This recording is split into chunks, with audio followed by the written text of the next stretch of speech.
अभी इन्फोसिस का बहुत बड़ा बायबैक आ रहा है। 18,000 करोड़ रुपए का बायबैक है और सब लोगों ने इतना धमाल मचा रखी है। हज़ारों लोगों के अलग-अलग क्वेश्चंस हैं कि सर हमारे पास है क्या, हम इस टेंडर में इस प्राइस पे हम दे दें?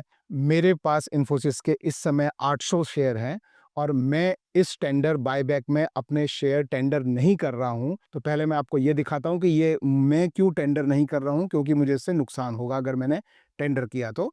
फिर मैं आपको बताऊंगा कि किस आदमी को टेंडर करना चाहिए, किसको नहीं करना चाहिए। तो आइए मेरी स्क्रीन पे, तो यहाँ पे ये आप देख सकते हैं, ये कुछ मैं चीजें हैं जो मैं आपको समझाता हूँ, लेकिन उससे पहले मैं बताता हूँ कि बायबैक जब आया था उस समय देखिए प्राइस जो है वो यहाँ पर था। ये 8 सितंबर को अनाउंस हुआ था, तो लगभग 1432 के आसपास का प्राइस था और बायबैक के नशे में प्राइस अगले दिन जो है भाग कर यहाँ आया, उसके अगले दिन भागकर 1531 पर चला गया था और अभी इस समय प्राइस जो है वो 1547 पे चल रहा है जब मैं ये वीडियो बना रहा हूँ।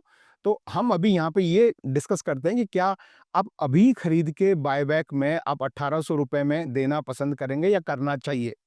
अब लोग ये बोलेंगे कि 1800 का बायबैक है, अभी मैं 1548 में क्यों नहीं खरीदूं? तो उसके लिए मैंने आपके सामने ये एक एक्सेल शीट बनाई है।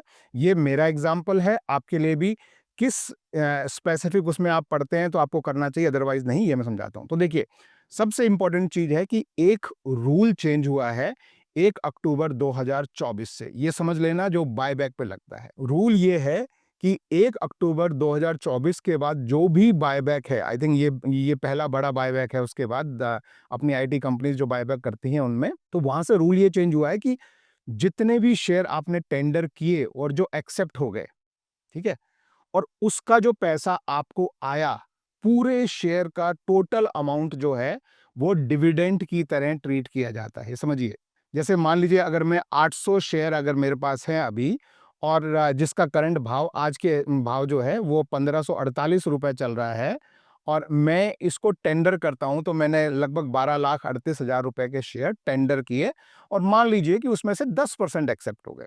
हो सकता है 5% एक्सेप्ट हो सकता है 10% हो सकता है 20 हो सकता है 50 हो।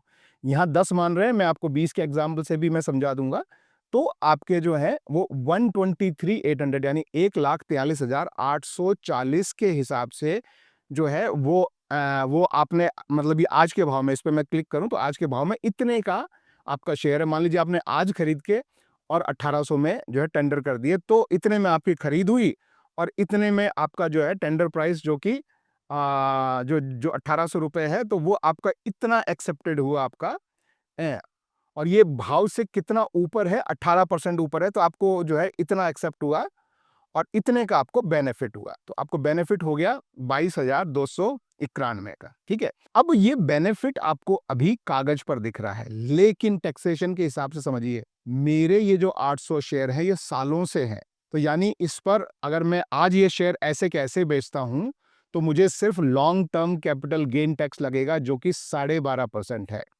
मैं लगभग 35-36% के इनकम टैक्स की रेंज में आता हूं।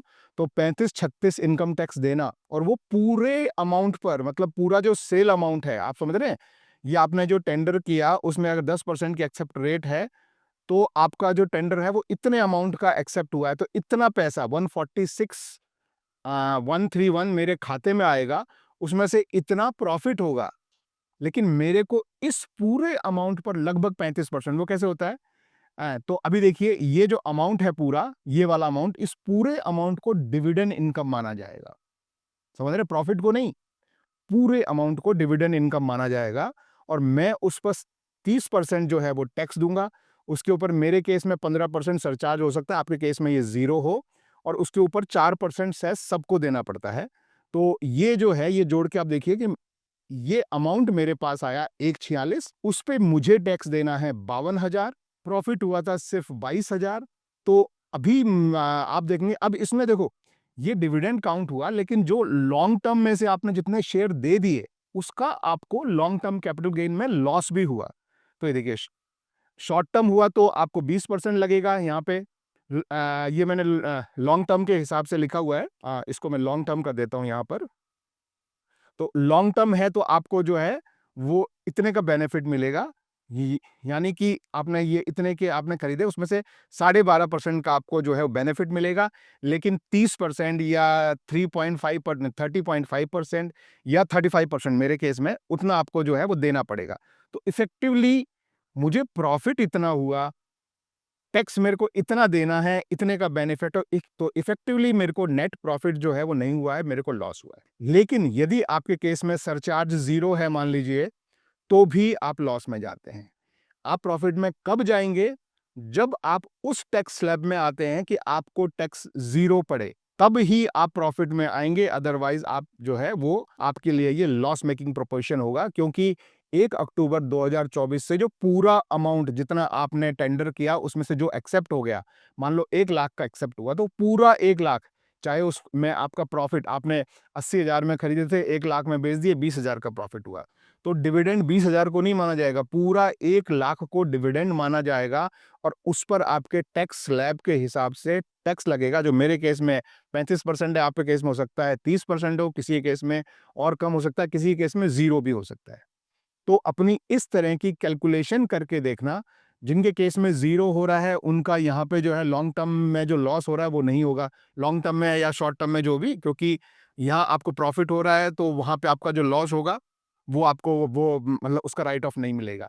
तो इफेक्टिवली आप ये देखिए कि अगर आप जीरो टैक्स स्लैब में या 5% या 10% किसी भी टैक्स स्लैब में आते हैं, तो इस तरह से कैलकुलेशन करके देख लें कि क्या आपको ये करना चाहिए। अगर आप 0% में हैं तो श्योरली करना चाहिए, मगर उसमें भी दो केसेस समझिए। आप मान लीजिए 1 लाख के खरीद रहे हैं, आज मान लीजिए आप 1548 पे आप खरीद रहे हैं और आप टेंडर कर रहे हैं, 1800 में एक्सेप्ट भी हो गया, लेकिन अगर टेंडर सिर्फ 10% ही हुआ, ठीक है, अब आपने मान लो कि 1548 के हिसाब से जो है वो खरीदा 1 लाख का और टेंडर किया और सिर्फ 10% ही एक्सेप्ट हुआ, तो आपका तो एक्सेप्ट 10,000 का ही हुआ।